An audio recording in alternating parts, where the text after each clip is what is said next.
என்னது கான்சன்ட்ரேட்டில் ரோசியோட ஆவி இந்த இடத்துக்கு வந்துடுச்சா? ஆமாங்க, அதை தான் பார்க்கலாம் சொல்லிட்டு நாமளும் போய் பஸ் எடுத்துக்கின்னு செட்டிங்ஸில் போய் நைட் செட்டிங் ஆன் பண்ணிங்கன்னு டே அண்ட் நைட் சைக்கிள் வந்து ஆஃப் பண்ணிட்டு நாமளும் மேப் கடங்கன்னு செலக்ட் பண்ணி வேகமாக வந்து பஸ் எடுத்தாலும். அது மட்டும் இல்லாமல் ஒரு நண்பர் வந்து கேட்டிருந்தாரு இனிமேல் கோஸ்ட் வீடியோ போடுங்க ப்ரோன்னு. சரி நாமளும் கோஸ்ட் வீடியோ போட்டு ரொம்ப நாள் சேர்ந்து சொல்லிட்டு நாமளும் எனக்கு வீடியோ தரும். அது மட்டும் இல்லாமல் நீங்கள் மேப்பை செலக்ட் பண்ணிட்டு ஃபஸ்ட் மேப் வந்து செகண்ட் மேப் பண்ணா லெஃப்ட் சைடு அந்த மாதிரி ஒரு கேரியா மாதிரி போட்டு ஒரு இடம் இருக்கும். அந்த தான் லொக்கேஷனு, அது ஒன்று தான். அதனால நீங்கள் வந்து செகண்ட் மேப் வந்து லெஃப்ட் சைடே பார்த்துருவாங்க. அந்தமாரி ஒரு மார்க் வந்து டக்குன்னு ரைட் எடுத்துட்டு பொத்தாப்பில் லெஃப்ட்டில் போய் கரங்கன்னு நிப்பாட்டிட்டு எங்கே ரோசி இருக்குன்னு சொல்லிட்டு நாமளுக்கு போய் பார்த்தா கூணு வந்து இருக்கிற ரோசி ஸ்ட்ரெயிட்டாக நின்றுக்குது.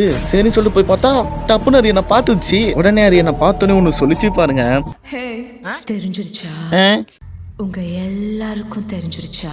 கிடையாதா சிலக்கா இதே தான் ஒழுங்காக இங்கேருந்து நம்ம ஒப்படியாரு போயிருந்தோம்பா. எப்போ முருகன் என்னை இதே உடம்போட இதே கையோட இதே காலோட வந்த மாரியே என்ன 14 போய் நேரத்தில் விட்டோன்னா உனக்கு வாயில் விலைக்கு குடிச்சிட்டு முருகர் கோயிலுக்கு வரண்டாங்க. அப்பா தயவு செஞ்சு என்னை காப்பாற்றி கொண்டு போயிடுறான். எப்பா இதுக்கு மேலே இந்த இடத்துக்கு வரணுமா வேணான்னு சொல்லி நீங்கள் யோசிச்சிக்கிங்க. இந்த இடத்துக்கு இதுக்கு முன்னாடி வந்தீங்கன்னா எஸ்ன்னு சொல்லுங்கள், இல்லை ப்ரோன்னு சொல்கிறவங்க நோன்னு பண்ணுங்கள். இங்கேருந்து நான் போகிறேன்னு சொல்கிறவங்க சாமியை வேணிங்க. ஓகே இன்று போய் நாளை வருவேன் வரட்டா மாமி.